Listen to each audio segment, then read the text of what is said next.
Hello, I'm Steve Kendall, your host for WBGU-TV's new series, Addiction, Heroin and Pills. Addiction to prescription opiates and heroin is at an all-time high. On average, 5 people a day are dying in Ohio.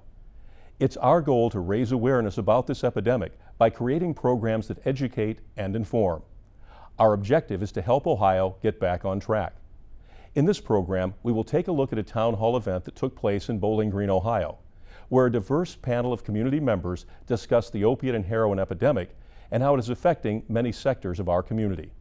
Put together by the Wood County Opiate Task Force, we present part 2 of our series. All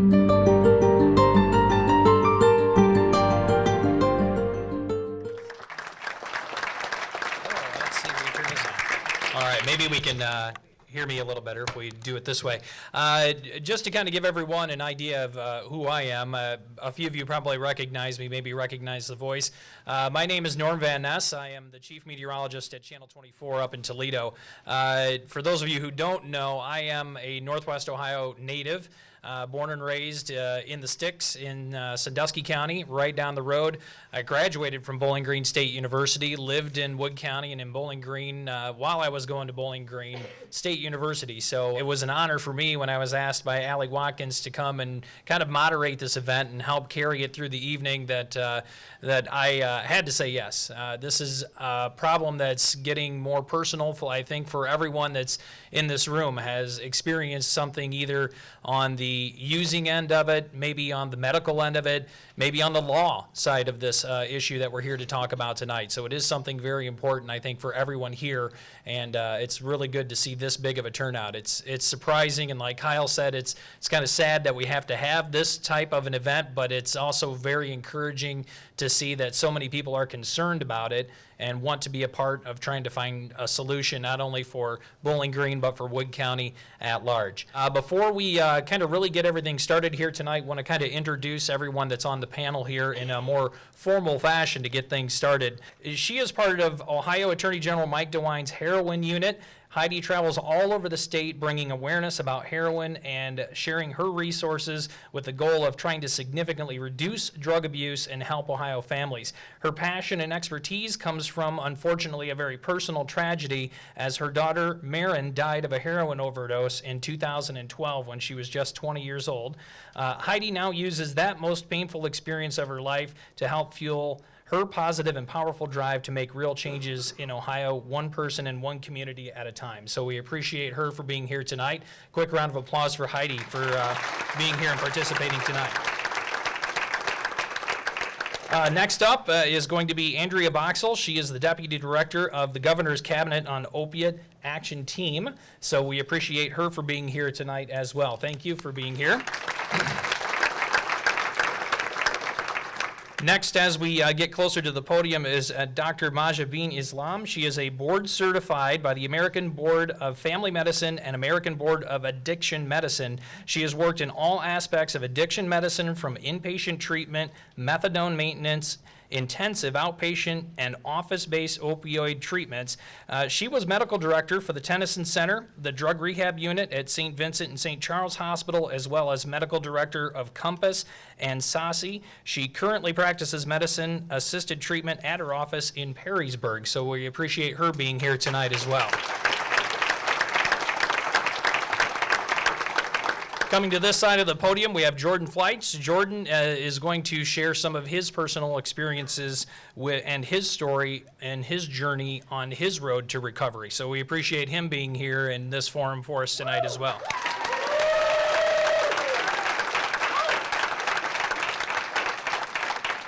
Now to the guys some of you probably recognize more so than some of the others, fortunately, and maybe unfortunately in some cases. We have Tom Sanderson. Tom is the fire chief for the City of Bowling Green Fire Division. Tom has been a paramedic for 23 years and a firefighter for 30 years. He's pleased to bring his pre-hospital care provider perspective to the panel tonight and talk about the fire department's role in using naloxone. So he is going to be here for us tonight. Welcome to Tom. Thank you. And finally, Tony Hetrick. Major Hetrick is currently serving as a deputy chief with the Bowling Green Police Division here in Ohio. He's a graduate of the FBI National Academy, Northwestern School of Police Staff and Command, Ohio Certified Law Enforcement Executive, and has an associate degree in criminal justice from the Community College of the Air Force. Major Hetrick has been with BGPD for 18 years, and he served as everything from a patrol officer to detective, patrol sergeant, and a lieutenant prior to his current assignment as the deputy chief. So we welcome Tony here tonight as well. Before we get started, we do have a video presentation that we're going to do. It's just a few minutes long. This is actually, the video is called Marin's Story, and it is the story of Heidi's daughter, Marin.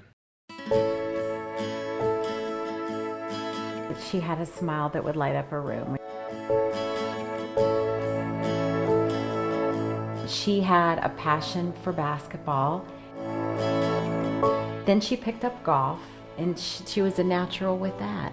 She really enjoyed the game. The one thing that caught us truly off guard going towards the end is we didn't realize how badly she felt about herself. Look at the pictures. Why would we think she had a self-esteem problem? But the fact of the matter is that was one of the major engines that drove her to areas where she really didn't need.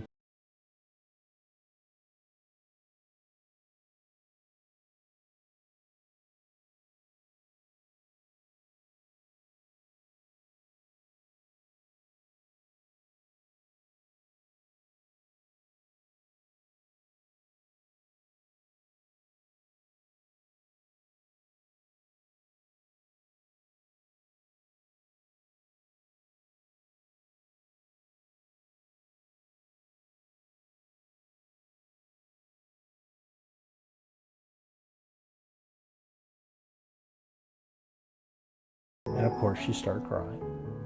And yes, I came down. Yes, I took your credit card. Yes, I used it.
She never even had a car, but she still found a way to get it because they would just bring it to the house when we were sleeping.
forever.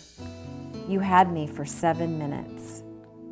I won this battle, and I will never have to suffer again. Sincerely, your worst enemy, Marin Briggs. She still went back to it.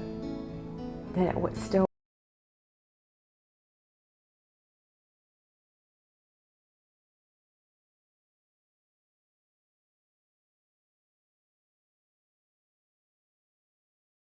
back. And we can't go back. But if we can help other people by telling our story, then that's what we have to do.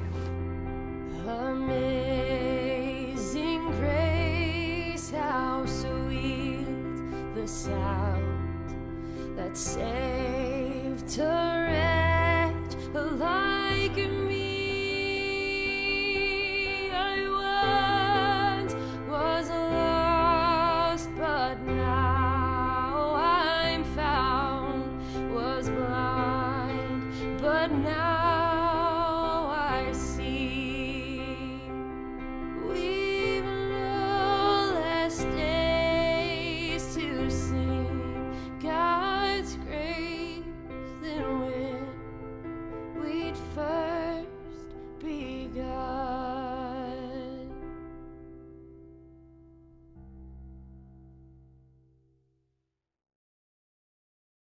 Obviously, the video we just watched, very emotional, very touching, but again, very familiar to maybe a lot of you that are sitting here tonight. I want to go ahead and introduce our first panel member. What we're going to do is kind of go down the line. Each one's going to come up, make a few statements, and then once we get done with that, then we'll be branching out more so into some questions and some open discussion here tonight. So everyone, please welcome down here to the right, Heidi Riggs. Thank you.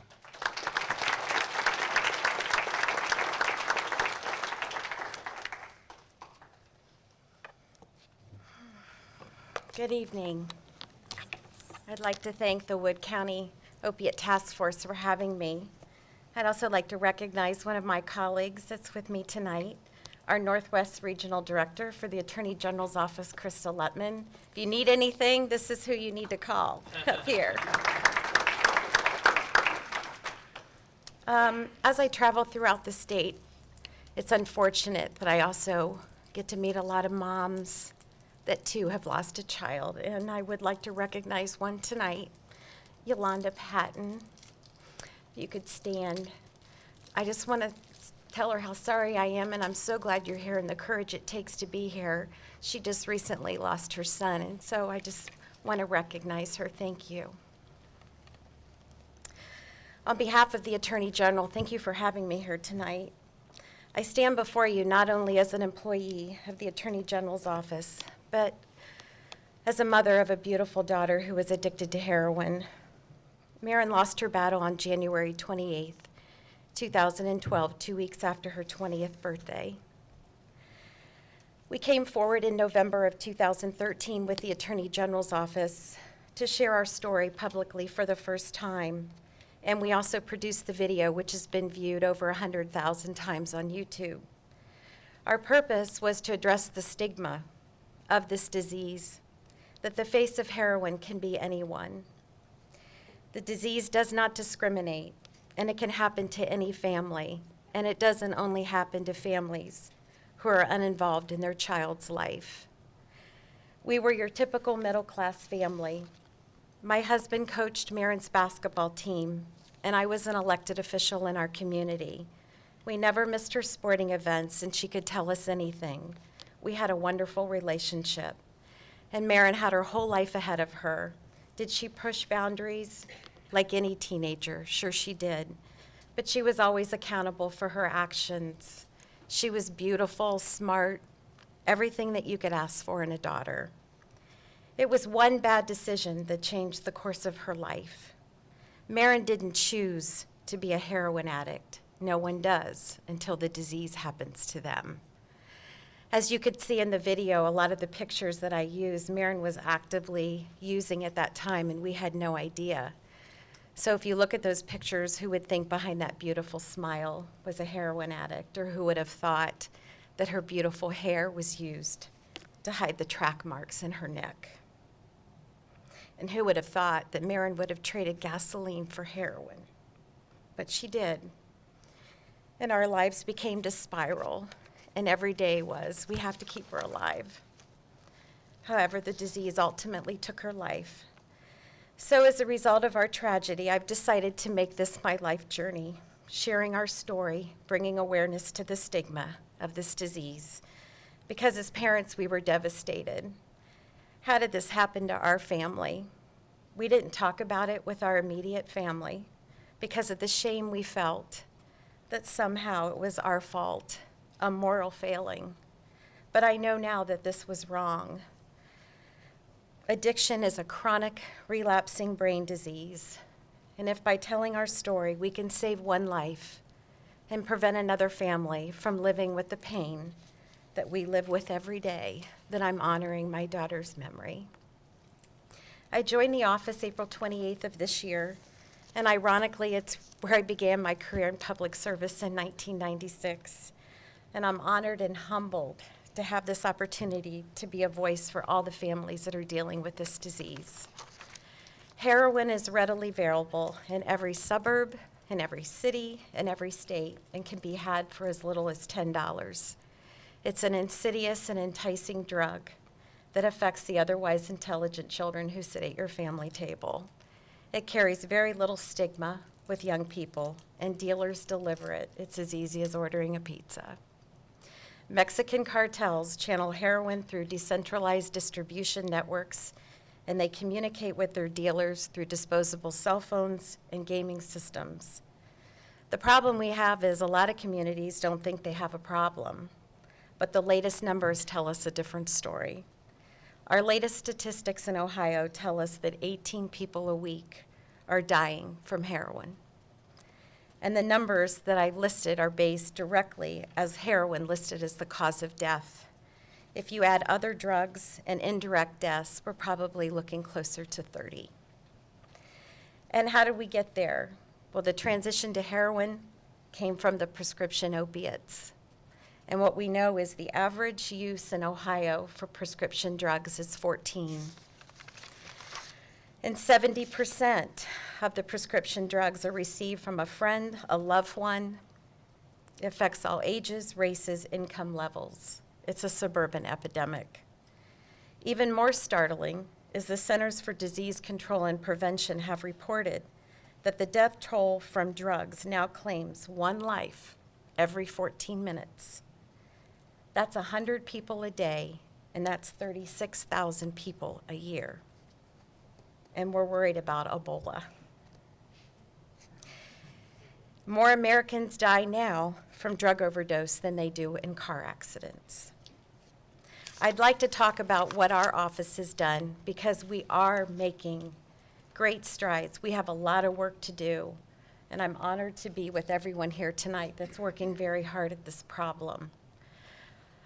We've revoked the license of 53 doctors and 13 pharmacists. We've closed all the pills mills in Scioto County, which is where a lot of this began in Ohio.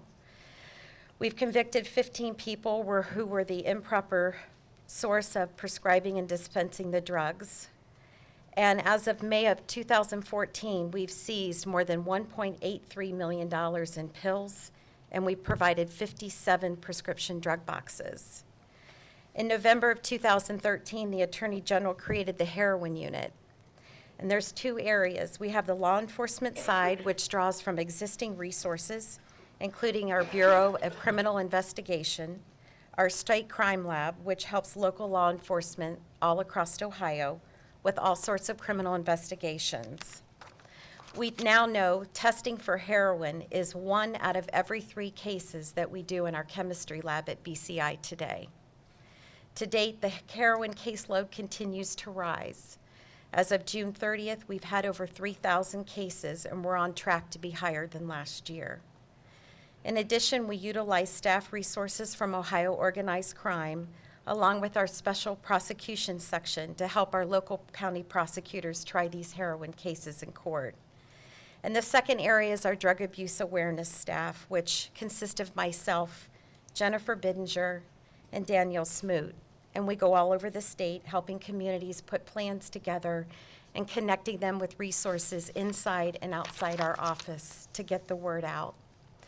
The Attorney General has conducted 13 drug community forums across the state, and to date the consensus is it's a holistic solution involving the entire community. This isn't just a law enforcement problem. Yes, they're part of the solution, but every community needs to own it. Our families, schools, faith community, our court system, government leaders. We have to fight this at a grassroots level. We've also created training courses through our Ohio Peace Officer Training Academy entitled The Heroin Epidemic, and we train 500 officers throughout the state free of charge. We also began our Narcan, or naloxone training, which is the drug which I'm sure most of you are familiar with that reverses the effects of an opiate overdose. For any officers or law enforcement departments that choose to arm their officers with it, we do provide the training on how to get it and how to dispense it. We're also provided 160,000 over-the-counter prescription drug abuse pamphlets. And we've awarded $10.7 million to law enforcement agencies on the DARE program, which has completely been revamped to include that they must teach on prescription drug abuse prevention as part of the curriculum. We've also partnered with the Ohio Department of Health Drug Free Alliance with the 67 prescription drug drop boxes, and to date, we've collected 8.4 tons, which is 16,000 pounds of unneeded prescription medications. And I love to talk about this because I have the pleasure of working with Danielle Smoot. I don't know if you've heard of her, but her organization is called Cole's Warriors. Her son was a wrestler, bright, beautiful, just like all the kids are that this happens to. And his friend told him that, as wrestlers, we shouldn't feel pain. And his grandfather had passed away from cancer. And so he brought some pills to school. With the substitute teacher sitting in the back of the classroom, he laid them on the table, and several boys, including Cole, took them. Later that afternoon, when he got home, Cole noticed that he had pinpoint pupils, he was slurring his words, he wasn't acting right, and she asked him what he had done. And of course, as any child would, he knew he was in trouble and he denied it. And she was in nursing school, so she pressed the fact, and he finally told her and gave her the other pill that he didn't take. On the way to the ER, she contacted the other family members whose sons had taken those pills. And they took him to the ER, they watched him and released him. She took him home and thought it was good that he sleep it off. And the next day when she went to wake him, he was gone. One pill, one time. Because the ER didn't understand how methadone metabolizes in a 16-year-old. So I can stand here and talk about heroin, but prescription pills are a huge part. So if you know anyone that has them or you're holding on to them, get rid of them, because it's a huge problem. Most recently, though, the good news is you used to have to go to the drug drop boxes, whether they're at the sheriff's department or wherever they're placed, but the DEA has recently, as of October 9th, authorized manufacturers and distributors, which is your retail pharmacies, that they can now collect controlled pharmaceutical drugs through mailbox programs and receptacles. So you'll start to see this in your CVS's, your Walgreens, which makes it a lot easier now. You go get a prescription and you drop off your old ones. Currently, there's 13 bills pending. We've done a lot of work at the State House level. The specific bills I'd like to mention is House Bill 508 and 529, which the Attorney General is supporting. The first bill, 508, boosts the criminal penalties for drug dealers found guilty of contributing to overdose deaths. This bill would expand the definition of murder to include defendants who play a role in an overdose death through trafficking. And 529 includes the offense of corrupting another with drugs, knowingly or furnishing, administering to a pregnant woman, inducing or causing a pregnant woman to use a controlled substance. And most recently, our newest initiative is we formed an overdose prevention task force, and it's a 15-member task. And our goal is basically to come up with a protocol. We currently don't have one in Ohio for heroin-related fatalities and for reporting them in real time. The Attorney General believes it's critical that law enforcement, policymakers, and members of the public have up-to-date access to data regarding drug overdose trends so that we can address these problems as they're happening. We need not only to be timely, but also have uniform data as a statewide definition for overdose deaths. The Attorney General is very passionate about everything that we can do in our office to help through law enforcement, education, training, and other resources to address this epidemic. And in closing, I'd like to say that not only by working together will we beat this epidemic, we can't arrest, sentence, legislate, or treat our way out of it. All of these strategies are part of the answer. Thank you.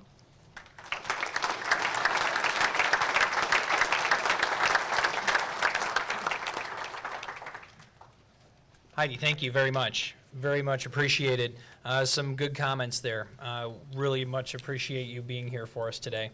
And we appreciate this, the entire, really the Attorney General's office is very aggressive right now. And that aggression is appreciated very much. Next up on our list here is going to be Andrea Boxell. Andrea is part of the Governor's Cabinet on Opiate Action Team, and she's going to make a few comments for us as well. Please welcome her.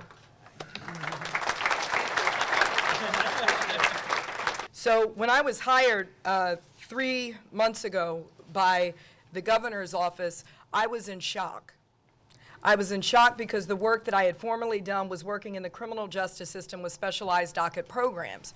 And what I did was I ran a court for the mentally ill, I ran a court for drug addiction, I ran a court for women who were victims of human trafficking, as well as veterans. Within the first 6 months of running our long-term drug court, the prosecutor came to me and said, you have to do something different for heroin. And see, in the disease and treatment world, we treat the disease of addiction. We don't treat a drug, we treat a disease. And I said, well, you've got to convince me that there's a need. And they handed me a stack of data that said, here's the need. Here's how many overdoses we're dealing with every day. And so as I started dissecting, it was almost like a no-brainer in this regard. Back in 2012, now Heidi just gave you data from the most recent, 2014. So you should understand the progression. In 2012, we had 5 Ohioans die every day from overdose. What was the number you gave today? 17. That's tripled, right? So, and then we had 10 people a day who were arrested for possession of heroin, not just pills. The number of Ohioans discharged from the hospital for opiate abuse, just discharged from the hospital per day, was 62. I would be really curious about what that number is today. People who are admitted to the public behavioral health care system, that's all your treatment agencies, right? Every day, 72 people who were addicted to opiates, including pharmaceutical heroin, as well as street heroin. New Ohioans receive opiates at very high doses. Every day, 893 people. It is so hard for me to hold this, so I gotta move a little bit, because it frustrates the heck out of me, and I have to watch my language in my new job. But it frustrates the heck out of me because there's a couple of things that we need to be very honest about as a society. Heroin is nothing new to this society. What's new is the community that it's affecting. You see, because in the 70s, when it was affecting the African American community, and we were losing 200 people per year, it was no big deal. But in 2012, we lost 1,914 people. Now we have a problem. It's not in the inner city, it's in the suburbs. Now we have a problem, right? The truth is the problem was always there. It was there back in the days when we had the opiate railroads, right? When we had to get them high enough to continue building our railroads. And they bought it with them, so is it really bad? We're not really exploiting them, are we? And then we start giving it to the housewives for their hysteria. Some would call it trauma. Some would call it postpartum depression, but we started treating. Then we said, well, we can't do that anymore. And so then we have the French Connection. We talk about the Mexican cartel. Let me tell you, the original cartel was through the French Connection, and that was the mafia. And that came through New York. Now you're getting it through the southern route. There is a business to be had in addiction for a drug dealer. And if I'm a predator, which most drug dealers are, I see this brother sitting here nodding his head. I know exactly where to go, to the miserable children in the suburbs who are disconnected from their families and totally connected to electronics. You are my customer. As a matter of fact, I'm going to deliver it to you. I'll wait for your parents to leave. You just hit me up on my cell. It's a burner. I'm going to deliver it to you. When I'm done, I'm out. And then when you come to me and you say, you know what, I don't want to use anymore. This is how skilled these business people are. Don't just consider them drug dealers. This is business. I'm going to give you one more pill or one more balloon. And I'm going to tell you, don't worry about it. You don't even have to pay me. I know you out of it. What's that going to do? What's that going to do? You coming back for more.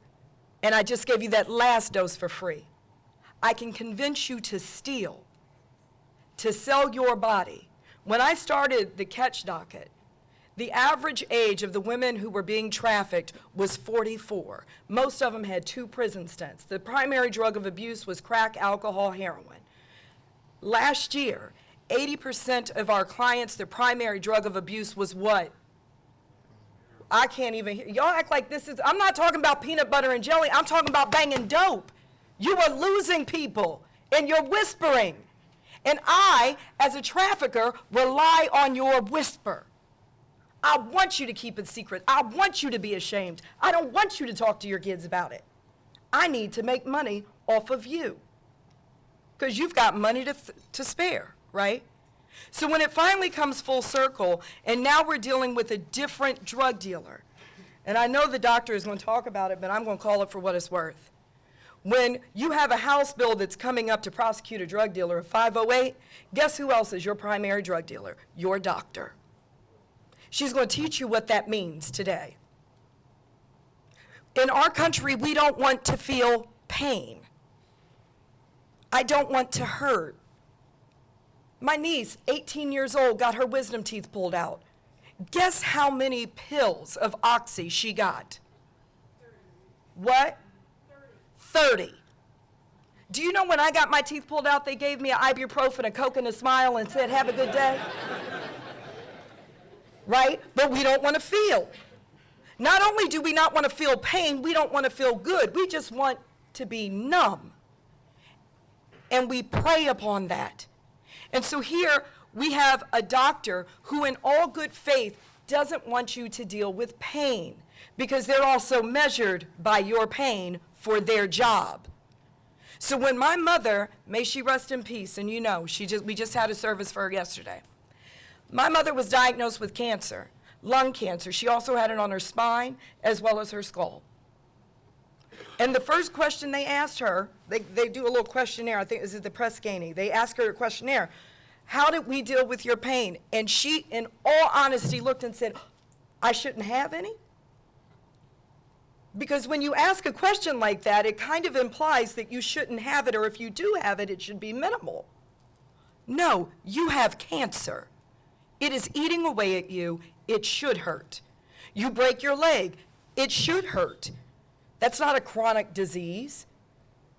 The body knows how to heal. There are certainly other medications that can be used, other treatment modalities that can be used. But quickly, if my job is on the line and my $1 million education, and it all comes down to you, the patient, in acute care, in acute crisis, saying, I feel like my pain was really managed, then I'm going to make sure you don't feel pain, right? So the next thing that we have to do is understand the definition. So we've got the drug dealer who's waiting for you to get addicted to the pill, because we know the street value. I'm breaking this down so that family members know. I can sell a perk for $80, a Percocet pill, but I can take that $80 and get me 8 balloons of heroin, which could potentially keep me high. Somebody say it. 8 balloons of heroin. What'd you say? Well, for some people it's a day, and for some people it's a couple of days, and for some people it's a week, or for some they'll bang it all at once, and they're not coming back, right? So there's profit on either side. You have to deal with the drug dealer. You also have to deal with, if you have medications in your house, get rid of them. get rid of them the right way. You can go to any pharmacy now based on the DEA and the federal law, get rid of them. Don't see it as a loss of money. So aside from dealing with the factor of where we're getting it from pill to heroin, we also have to deal with the fact that this is a chronic, progressive disease that can ultimately lead to death. We certainly have examples, as with Cole, Danielle's son. There was no chronic progression about it. You're taking a chance. You take one pill, you're taking a chance. You bang dope one time, you're taking a chance. You don't know what it's been cut with, you don't know the purity level of it, therefore you can die. That's the honest truth. What we're doing at the Department of Mental Health and Addiction Services is what we recognize is the human condition is not just about the disease of addiction or the disease of depression, right? Or the disease of mental health. We have to look at this holistically. I found it interesting, and if there's any medical students in here, I would implore you to look into the overwhelming number of the people in the drug court. Once they got sober, the majority were diagnosed with OCD, PTSD, post-traumatic stress disorder, or major depressive disorder recurrent. But because we in this country disdain mental illness the way that we do, some people would rather be a dope addict than to be diagnosed with a mental illness because you want to judge me harshly. I'm diagnosed with depression. Does it invalidate anything that I've said to you today? Does it make you more skeptical? I have tattoos all up and down my arm. Do you see me differently? We have to be honest about how we view this disease. We see it as a community, as a culture, separate from us. And when we do that, we're pushing these young people further into isolation and insulation. And guess what the disease of addiction needs? I need you to be isolated. I need you to feel ashamed. I need you to feel guilty. And I absolutely give families permission. When I did direct service, I would say, if your family is part of the problem, get the hell away from them. Because some families need you to be sick so that no one looks at what is really going on within the family system. What we're doing on the state level through the governor's cabinet on opiate action team, and the doctor just gave me a great suggestion, and I'm going back with it. We need doctors on this team because they know the history and they know how to treat. The first thing that we're doing is we're looking at the MOMS project. You talked about years ago, the only disease we've ever titled a child after was a crack baby. Well, we have children who are being born with opiates in their system. We know we can treat them. We know that they're not doomed for life, but we need to be able to identify them and get them treatment and not criminalize the disease. If a mother comes forward and says, I am sick, I don't want to go through the withdrawal, I don't want my child to be born this way, the last thing you want is for Children's Services to come in and swoop that child away. Because what's the likelihood of her recovery? Very slim. Then you've also given trauma to the child. And what did I already say? Many of these individuals are already dealing with trauma. So we need to treat holistically. That's our MOMS project. It's a way to identify standards of care to have the best outcome for the mother as well as the child. The next program we have is called the Addiction Treatment Pilot Program. This was money that came down from the state, the Senate, through the governor's office as well. And what we're doing is, again, we need to pilot programs in criminal justice. We're not going to arrest our way out of it, but we have a captive audience. And the idea is we need to provide treatment options to individuals, and if we can get it to them while they're incarcerated, they're less likely, the national statistic is, most overdoses will occur within 72 hours of being discharged from jail. So if I can get you the treatment while you're in jail, especially medicated assisted treatment, then what's the likelihood that we can keep you alive? And you're going to hear a debate between doctors. You're going to hear some say, I don't like Suboxone, buprenorphine, or Vivitrol, or da-da-da. Can I be real with you? I haven't had any data that says somebody has overdosed on Suboxone. Does it have a street value? Absolutely. One of the clever marketing things is to go ahead and build a divide between medications, right, to tell you this medication is better than this one. The bottom line is people need choice. Not every person can do Vivitrol. Not every person can do Suboxone. The other program we have is Project Dawn, which is directly related to naloxone/Narcan. All of these words, by the way, sound very similar, so research when you're looking into it. Most important of Narcan, naloxone, and we're dispensing these at hospitals as well, is to make sure that you still call 911 after you dispense it. What we found are those who actually still die as a result of the overdose did not call 911 after dispensing it to prevent the overdose from happening. Remember, here's the brain, here's the drug. The drug is in there. What the Narcan's going to do is get in there and break it up for 7 minutes. So the overdose can absolutely still occur. So it's important to call. That's Project Dawn. We have a prescriber education committee, which I'm going to lobby that Dr. Islam gets on, which helps us develop prescribing guidelines. Because the bottom line is, if these doctors don't figure it out with all this education, then the governor gets to figure it out in the form of making a state rule. So we can ask, we can give information, but at the end of the day, if it can't be done, we're talking about the lives of our brothers, our sisters, our daughters, our sons, our mothers, and our fathers, because this isn't just affecting young people. The last one is our interdiction group through the GCO, law enforcement, which it's very difficult, and I know I'm probably going to scare the heck out of the officers in the room, but I'm going to be honest with you. You know the songs, there's snitches get stitches? Stitch me up, I'm telling. If you know of a drug dealer, of a doctor who's not prescribing the way that they're supposed to, you have to share that information. Oh my gosh, did you see that? Heidi introduced you to your area director. You contact the AG's office on any doctor who you suspect is handing this out like candy, which is essentially what it comes down to. They're going to investigate it. If you have a drug dealer or a trap house that's in your neighborhood, call your local law enforcement. You have the right to be safe. Your children have the right to be safe. But this is not a one brushstroke that just does one thing. There have to be 6, 7, 20 different intervention points. And what we've done today is just giving you a few. But I think the doctor's probably going to share so much more information for you to prevent yourself or your family from getting to this point. I thank you for your time. Thank you.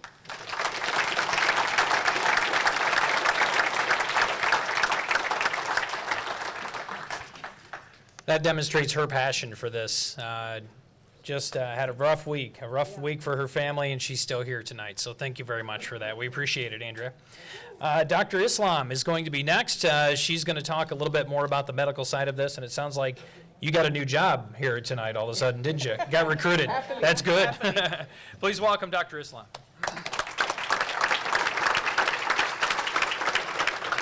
Thank you so much.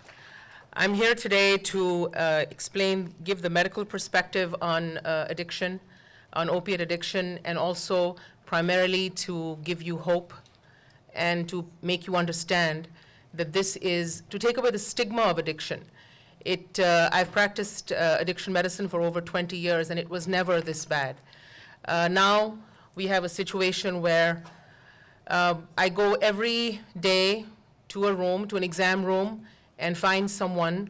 Originally it was about a year ago, 3 times a week, but now it's essentially every day that someone is sitting sobbing or stunned that they lost someone to a heroin overdose.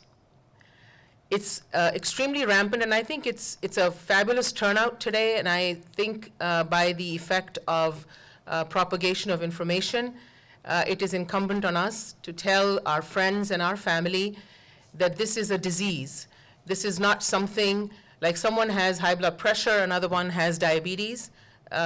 This particular person has addiction.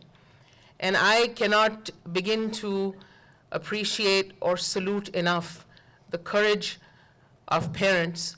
Being a mother, my daughters are here as well. They're close to the age of Marin, and of what parents go through when they lose loved ones. So this is rightly called an epidemic, and it is extremely, extremely urgent that we address it. And primarily, if you go away today with one message, that message is that it's a disease. Please understand that it's a disease. It took us many, many decades, it took celebrities to understand that depression is a disease. Otherwise, it was something to be ashamed of. It was something that couldn't be treated. You needed celebrities like Marie Osmond and Tipper Gore to tell people that this was a disease. So similarly, addiction is a disease, and I'll try to explain it with my slides.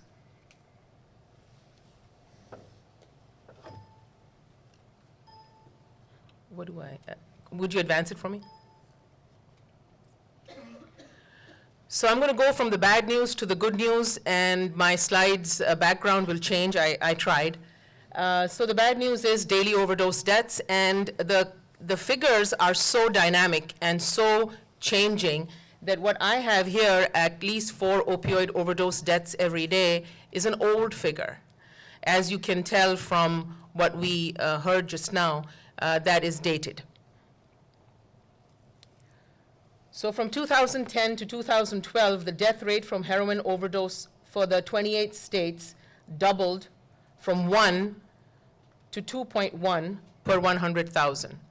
So you can imagine, I just want you to do the math in every county, in every state, how much that is. And interestingly, the death from painkiller overdoses declined minimally from 6 to 5.6. But if you combine the two and take the population of a particular state, you can see that there is a reason that this is called an epidemic.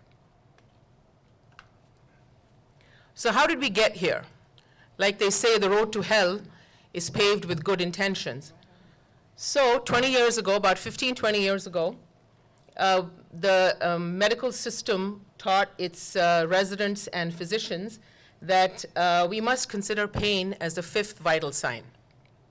Just like we have pulse, blood pressure, temperature, respiration, so pain is the 5th vital sign, and you will frequently go to the hospital and find a nurse ask you that you have pain, and they will ask you to score it with the smiley faces or with the 1 to 10. And then developed, because there's the good, the bad, and the ugly everywhere, in every profession and every community. So you had compassionate prescribing. So, okay, like you go to, like she said so well, that dentists previously just gave ibuprofen and you were on your way. But now you get Percocet or you get Vicodin. And so you had physicians who were treating appropriately, but then came about OxyContin pill mills all over the country and we have had a tremendous concentration in Southern Ohio, and now that's been substituted with heroin. And these OxyContin pill mills wreaked so much havoc that I had a saying that there are 3 things that someone will sell their mother for, and that is heroin, OxyContin, and cocaine. And in the old days, we didn't have these overdose deaths. I just don't remember 20 years ago these opioid overdose deaths. So the company quickly changed the formulation of OxyContin. They didn't take it away, they changed the formulation. So if you crush it, it turns into a gel, you can't inject it or snort it. But it's still available for people who would like to take it orally. There was a government crackdown on opioid prescribing. So this is just a market, it's a market economy, I guess, everything is. So people switched from, if you can't get OxyContin, what can you get? And what can you get so cheaply but heroin? And heroin, I was so pained to know of Marin's neck marks. Patients don't realize that they start injecting. First they snort, and there's a hierarchy even among drug users that, oh, no, of course not. I would never do IV, I would never shoot. But they do. Eventually they do. They start here peripherally on the arms, and then they go here on the neck, and the dome of the lung is very close to the vein here. And I have seen patients who suddenly collapse off the lung because they hit the top of the lung. So there is no danger, there is no limit that a heroin addict will go to get to use heroin. I always ask a patient when they first come into the office that how did your addiction begin? Was it recreational? Was it peer pressure? Was it prescribed for pain? And almost invariably now, the answer is prescribed. I was prescribed medication, opioid medications. And that is why I consider it an iatrogenic disease. An iatrogenic disease means one that is created by physicians, by the medical system. So when we created the OxyContin and the pain as the 5th vital sign, we went on, and then we are now in a situation where We do have a prescription painkiller epidemic as well, but heroin use has obviously topped it. And I think the responsibility with treating this lies largely, to a great extent, on physicians, because I think that it is only fair that if you create something, you should step up to the plate and treat it as well.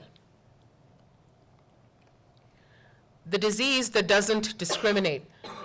There was a time, and I really, really appreciate the comments which were so on point and so courageous, because now we are dealing with this disease because it is not a downtown disease. It is a suburban disease, and your primary victim is white. But it can be anyone, someone, the checkout clerk at the grocery store, student, lawyer, homemaker, doctor, businessman, anyone. It just does not discriminate. All races, all religions. A lot of these people, I call them people who are very, very functioning. As long as they get their fix and their dose, they perform complicated jobs. And so they are likely to be employed and likely to be insured. And so this is not a disease. And I really get really upset when physicians say, oh, they make money off of the addicted patient, but what they say is, oh, he's just an addict. And I had a very, very sad situation when I used to work at SASE in methadone maintenance. There was a boy, and he was 15, and he had been prescribed OxyContin by a primary care physician in Toledo, and he said, I wonder, I would go in there and I would say that I have abdominal pain. He'd give me Percocet. And then he wouldn't examine me. He would just take my money and he would just give me the Percocet. And he said, I know he has a son who is my age. I wonder whether he would do that for his son. So in that prescribing, in those 30 Percocet or 60, 120, whatever, we've basically written away a person's entire life. Go ahead.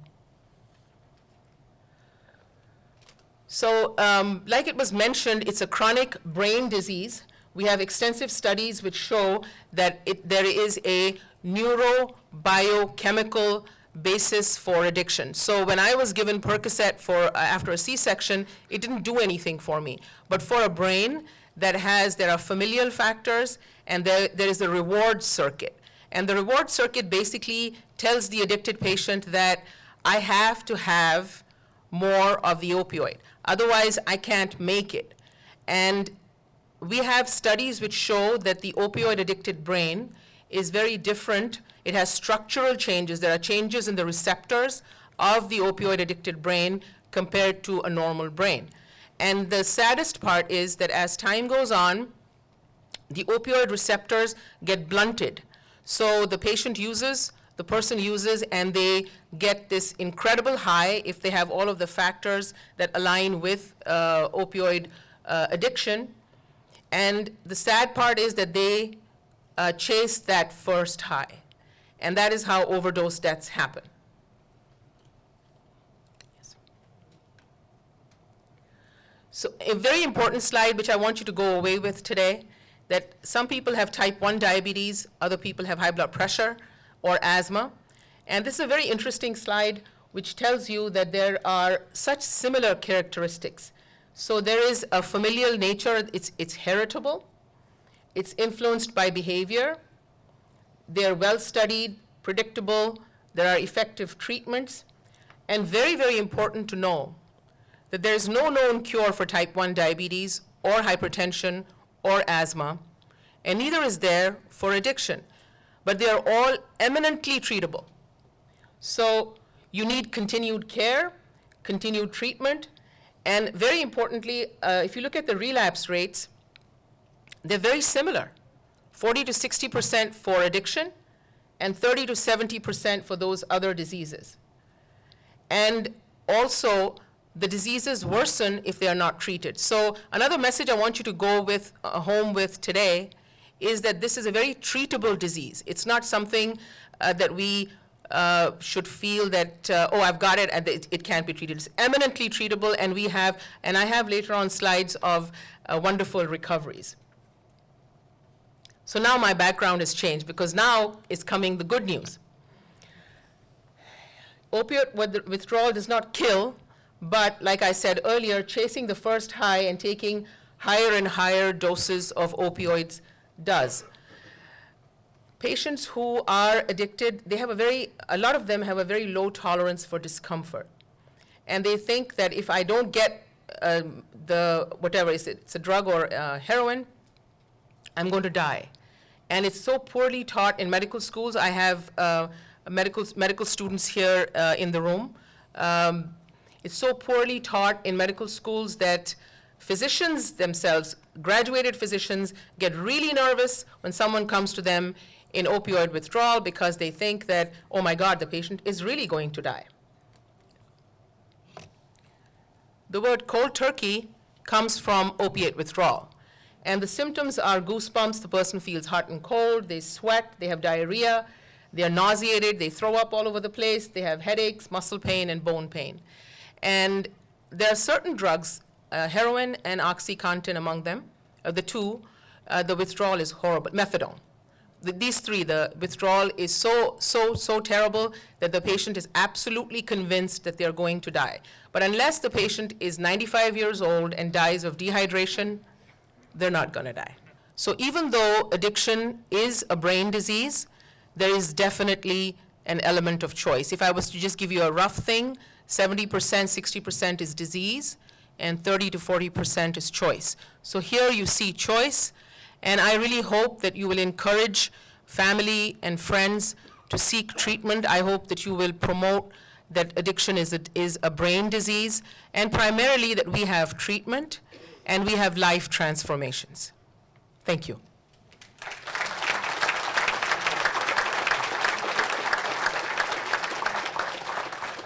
Dr. Islam, thank you. Some wonderful information there. We're going to keep it moving here as quickly as we can, probably to the most nervous person up here, maybe even more so than me, but he's got some friends here to back him up, and I think everyone here in the room is going to back him up as well. Everyone with a personal story about his struggles and what he's going through right now. Please welcome Jordan Flights.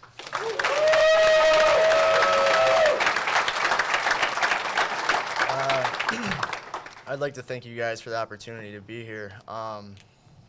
It's amazing to be able to see this many people noticing this problem that's been around for quite a while. Because I stopped using about 1.5 years ago, and everybody I know was using. I don't know. It's cool that I could probably name off 20 people in this room that are on the same path as me, and it's cool. It shows that it's possible, and it's very realistic to stay sober. I came from a good home, good family, raised in the suburbs. Nothing really traumatic happened in my childhood, but once I got into high school, I started drinking and smoking weed and doing all the smaller time drugs. It eventually progressed because the things I was told about these other, like alcohol and marijuana and all this, right away it didn't turn out to be what I thought it was going to be or what I was told it was going to be.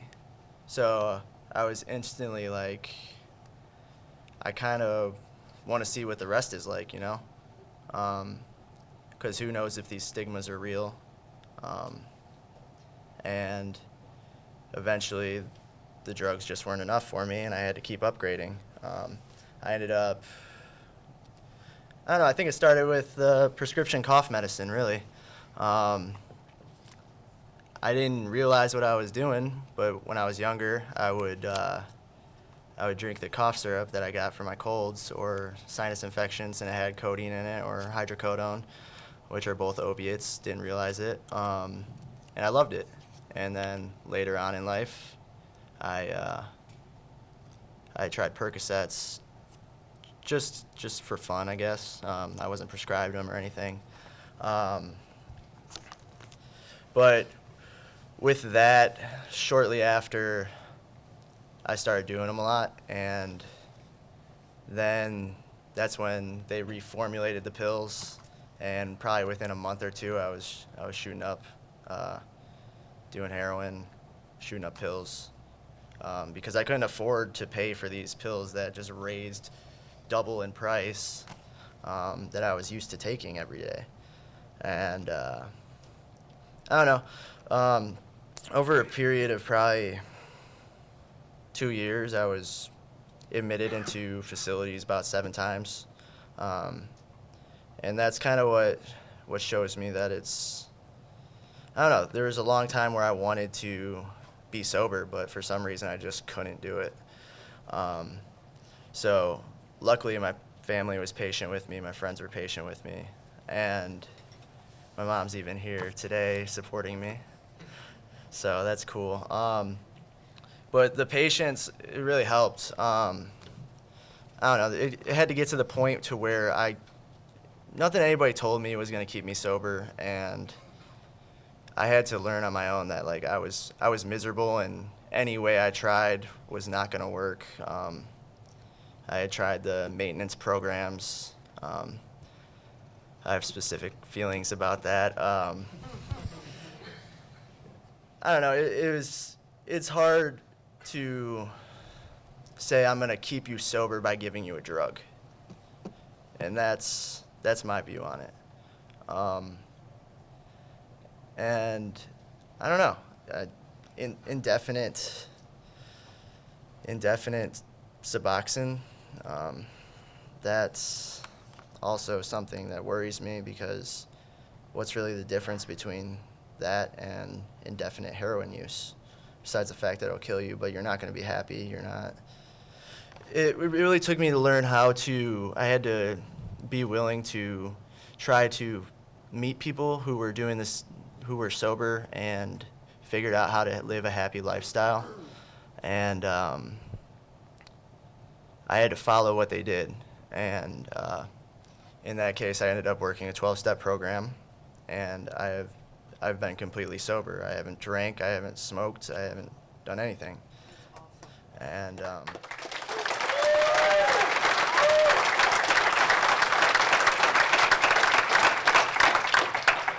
but it took a while to get to that point. I mean, I had to try it, and I always ended up back at heroin. Like, that's just what it was. I can't drink, because I will end up back doing heroin. And I do stupid things when I'm on heroin. I do really stupid things when I'm on heroin. And I don't know, I just wanted to emphasize that it's like once you're in active use, I don't believe it's a choice of whether you use or not. A lot of people view it that way, and especially people who don't understand. But like if it was a choice when I went to jail, I would have gotten sober. I wouldn't have overdosed 3 days after I got out.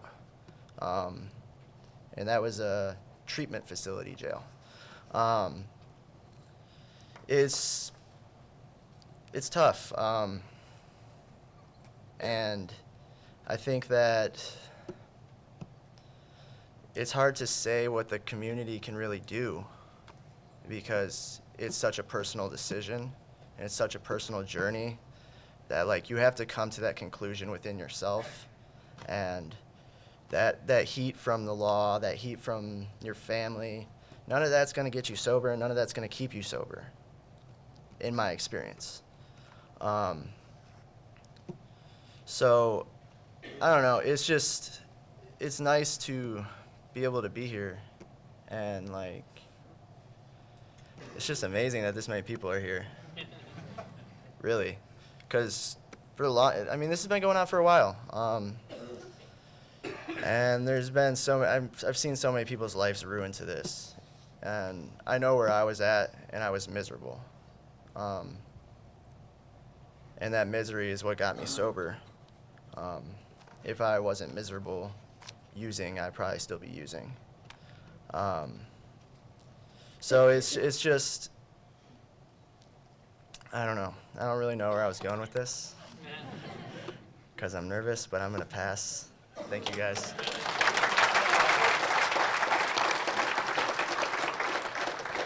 As real as it gets right there.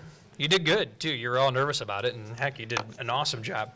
We'll keep things rolling here. We're going to go next to Tom. Tom, obviously, with the fire department. He's going to address kind of the frontline paramedic medical end of this and some of the things that have developed here fairly recently that they're seeing not only on the street, but some of the things that they're able to bring to the table now that they didn't have before. So please welcome Tom.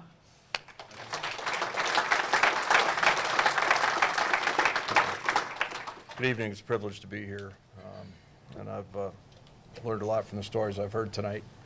They asked me to give a pre-hospital perspective, and my comments are going to be brief. There's been some recent publicity for Bowling Green Fire due to in the last couple weeks we've had what we call a Narcan save, or got a phone call for someone who's overdosed on an opiate or opioid. And we've administered Narcan in the field and restored their breathing. And of course, we transport them to the hospital. Someone mentioned type 1 diabetes tonight. In the old days, we would start an IV and give someone dextrose, and when they'd come around, we'd always transport them to the hospital. And things have changed a little bit in that regard, that now we can give dextrose, and if the person has someone there with them, we can leave them. I'll talk a little bit about Narcan and my thoughts on it in pre-hospital use. For those of you that aren't aware, there's opioid receptors in your central nervous system, and that's what these opiates and opioids attach to and cause the effects. And one of the effects that we see, particularly in overdose or abuse situations, is respiratory depression. And when that happens, that's when family or friends find the person breathing very few times a minute, blue, pale, and call 911, and that's when we respond. We give Narcan a lot. It's not just, we don't use it just for opioid abuse. We also use it diagnostically, and if we have a patient that's unconscious, we'll give Narcan just to see if the reason that they're unconscious is because they've overdosed on opioids. Much like we give unconscious people dextrose to rule out that they have diabetes and that they have hypoglycemia. So we've had 4 this year where we were called in time and responded, and our response time in the city of Bowling Green is about 4 minutes, so we get there pretty quickly. Narcan, our administration has changed. Heroin's not new, Narcan's not new. Narcan's been around about 40 years. And as was mentioned earlier, I've been at this about 30, and there's been Narcan in our drug boxes for each of those 30 years, so it's not anything new. One of the things that has changed is that we're able to give it intranasally now. And so before, we would have to start an IV, and that took a few minutes, and then draw up the meds and administer it, and that took a few more minutes. And, you know, minutes and seconds count when someone's overdosed. So now we've had 4 this year. Unfortunately, we've also had 2 that we were not contacted in time. And you know, that's disturbing to us, and that's why we're participating in forums like this. I've also heard Narcan referred to as a miracle drug or a treatment for heroin overdose. And I want to impress upon you that we train our people that really all Narcan does is reverse the respiratory depression and give folks another chance. One of the things that came up in the task force meeting was pre-hospital use of Narcan by people other than paramedics. And what were my thoughts on that? And again, these are personal thoughts. You know, we can respond in 4 minutes. We work very closely with the police department, and they're always with us on these calls. And we're fortunate here that we have a fire department that can respond immediately to a call for help. Other parts of the country, primarily rural, there isn't a fire department that can respond as quickly as we can. And again, because minutes and seconds count, it's possible that police officers could get there and administer this drug, because it's as simple now as spinning a little device onto the syringe that creates a mist when you inject it into the patient's nose, and it's absorbed in the nasal mucosa and the way that Narcan works is those same receptor sites in the central nervous system that the heroin or other opiates attach to. Narcan also has an affinity for those and will attach to those receptor sites and block the effects. And that in turn causes the respiratory depression to be reversed, and they come around. And they come around in a couple minutes. 2 to 8 minutes, I think, is what they say. There's also a move, like was mentioned tonight, to put Narcan in the hands of family members and friends. And you know, again, this is my only concern with this, and someone mentioned the shame and the stigma, is if Narcan is administered by someone who's not a pre-hospital provider or an emergency responder, my concern personally is that Narcan could be given and the patient would come around, and then someone may not call 911 for definitive care because of shame or stigma and that kind of thing. And something that people don't think about is the half-life of Narcan is occasionally shorter than the half-life of some of these opioids. And what that means is we give Narcan and the patient comes around, their respiratory depression is reversed, they may regain consciousness, and unless they get definitive care, it's possible that Narcan will wear off and the symptoms of the overdose, the respiratory depression, will reoccur. So someone could come around and then go back to sleep and not wake up. And you know, so that's one of the concerns that we have about pre-hospital use by other than EMS personnel. Certainly, it's not. There's no magic to this drug. I mean, it simply reverses the effects of the respiratory depression. So we've offered to participate in any training if it does start to make its way into the community as a resource for family members and friends. We're certainly willing to support that any way we can. But again, we recognize as pre-hospital providers that this is not a cure for heroin. It's not a, doesn't fix an overdose. And oftentimes 911 and the hospital providers that are here tonight, they're the portal to get the help that they need to battle this disease. And we recognize it as a disease. And that's something that's changed a little bit in EMS as well. So we're all here to do what we can, and if anybody has any questions, I'm happy to answer them. I know that was a pretty simple explanation in Narcan, but we're using it a lot more, and unfortunately, not just diagnostically now, we're recognizing heroin and other opiate overdoses. And was mentioned about prescription drugs, and I'll just add one of our Narcan saves was an elderly woman who took an extra dose of her opioid. It was prescribed and accidental, but she also exhibited some symptoms of respiratory depression, and you know, so this isn't just something that we walk in and recognize it as a heroin overdose. You know, we're giving this on more occasions, and it affects all ages, and we have to recognize that. So thank you for your time.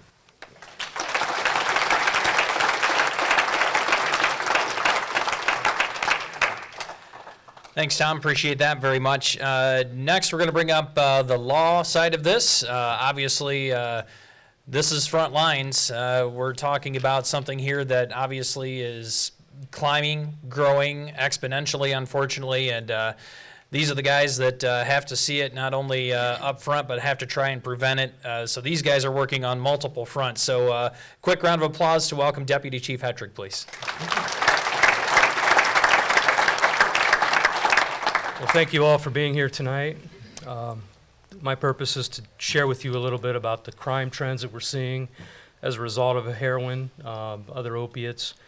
We, as law enforcement, are under no illusion that this is an issue that we can solve or that we're even scratching the surface with. I see some colleagues back here. Chief Bear from North Baltimore's here. Yeah. He was one of the earlier jurisdictions to deal with heroin in Wood County. And you know, what I'm going to provide for you is just kind of a snapshot of what we've seen in Bowling Green. You know, I started in 1996, and occasionally we would run across somebody who had Dilaudid, somebody who had, you know, codeine, someone who had a couple syringes in their pocket. We might find a spoon on a search of a car with some funny burnt area on the bottom of it. but it really wasn't a concern to us. It was pretty much anecdotal. We didn't see a lot of it. It wasn't a Bowling Green type problem. It was a larger inner city problem until 2012. That all changed. We started having overdoses. In 2013, we had 8. This year, the numbers aren't in, but I can tell you that it's going to be considerably more than that.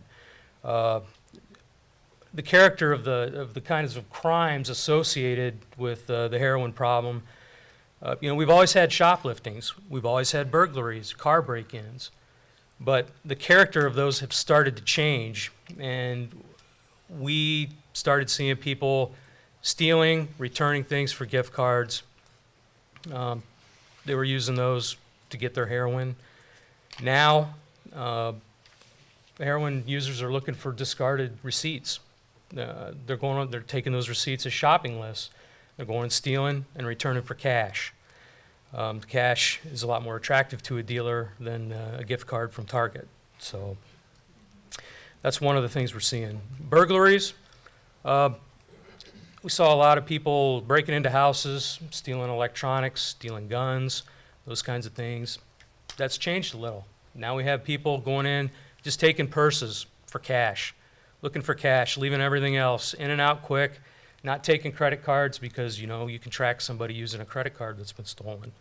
So that's kind of some of the differences that we've seen. This summer, we experienced 3 very significant robberies in Bowling Green, and one of those was Jack's Pharmacy at the hospital. It was a pharmacy robbery for morphine. And the suspect was known to the people who worked in Jack's Pharmacy because that's where he went to get his prescriptions, so they knew who it was. He didn't care. He led us on a 100-mile-per-hour chase down Route 6. Wrong lane, by the Edgewood, around the curve, just complete disregard for the safety of others. The only thing that stopped him was he wiped out in a cornfield near Pemberville. After a 6-hour manhunt, we finally found him when he was trying to get away from the cornfield. But, right now, he's looking at 10 years in prison for this. And it was all because he was addicted to heroin. He needed that fix. All these things show me one thing, and that's desperation. These people are desperate. The risk-reward processes that people go through when they try to reason through whether or not to do a crime are totally out of balance with heroin. The risk doesn't even enter into it. It's all reward for them. So, think about the nicest person you've ever met, and then picture them going in, robbing someplace with a firearm. That's what heroin does to people. And we understand it's a sickness. We understand that, law enforcement, we're going to come in, we're going to try to do our best to make sure those people get locked up. Well, that looks great in theory, but it doesn't work. And I'll get into a little more on that in a minute. One of the subjects that we had one of the robberies with this summer had a $200 a day habit, and what that translates into is a tenth of a gram for heroin is about $10 to $20. 1 gram is $80 to $120. The 120 being on the high end, being either fentanyl or something what's referred to as China white, really pure heroin. But it started with a pill addiction during most of these cases.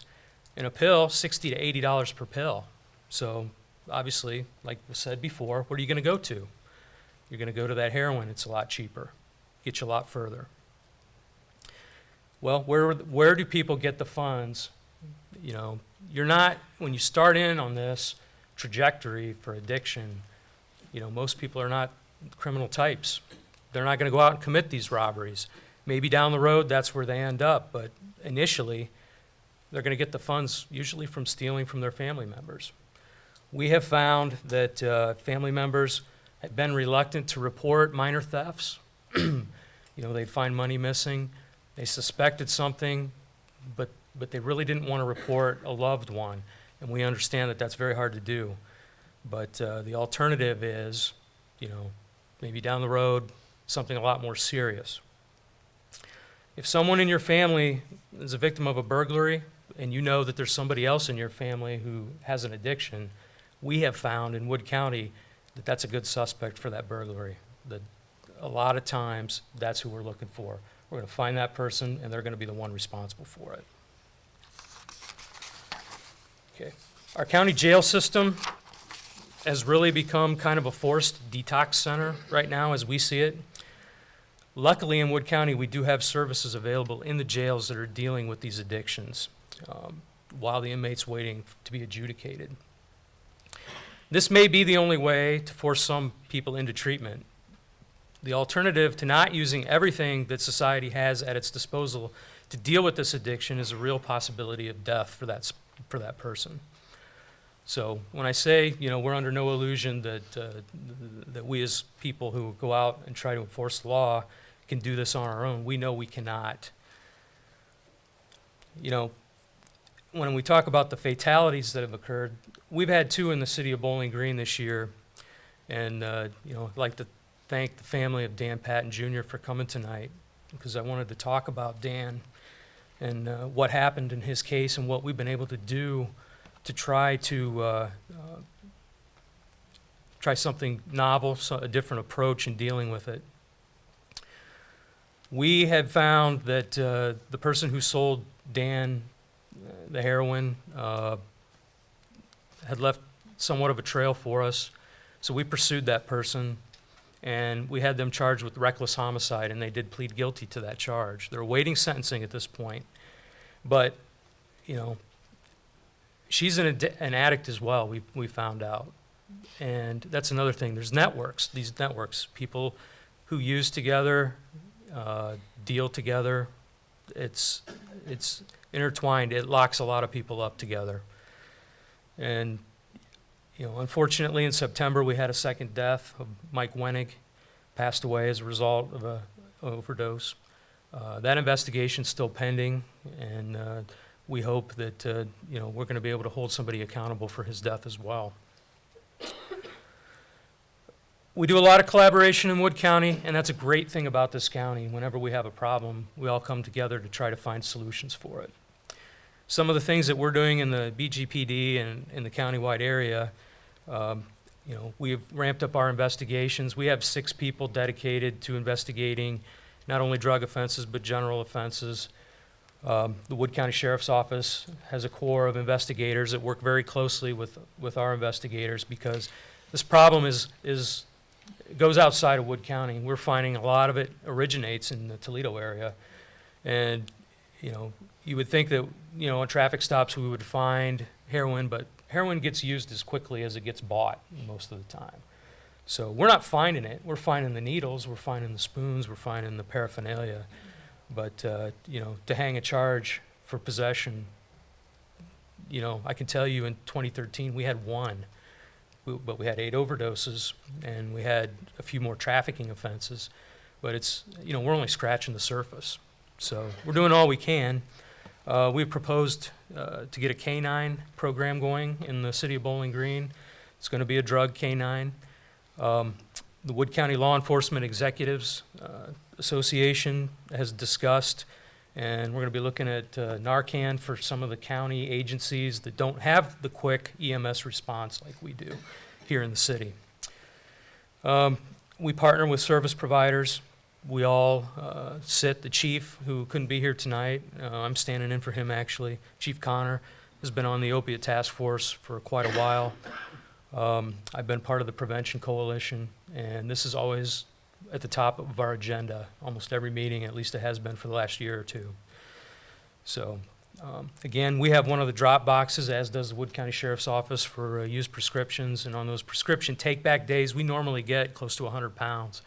So people are utilizing those, and that's a good thing.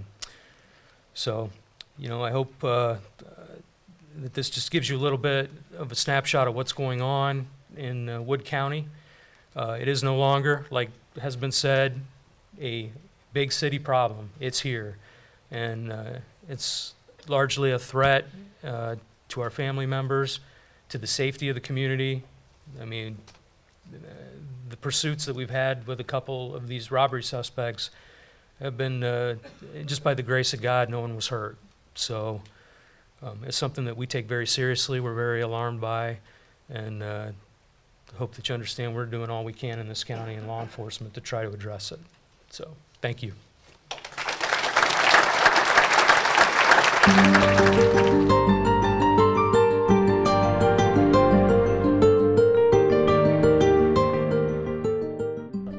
Thank you for joining us and tuning into part 2 of our series. We have a long way to go in terms of finishing this epidemic, but programs like the one you just watched help to inform the public on issues that affect everyone in our communities. Be sure to tune in to part 3 of our series, where we will take an in-depth look at the social and economic impact this epidemic is having on our economy and society. For WBGU-TV, I'm Steve Kendall. We'll see you next time.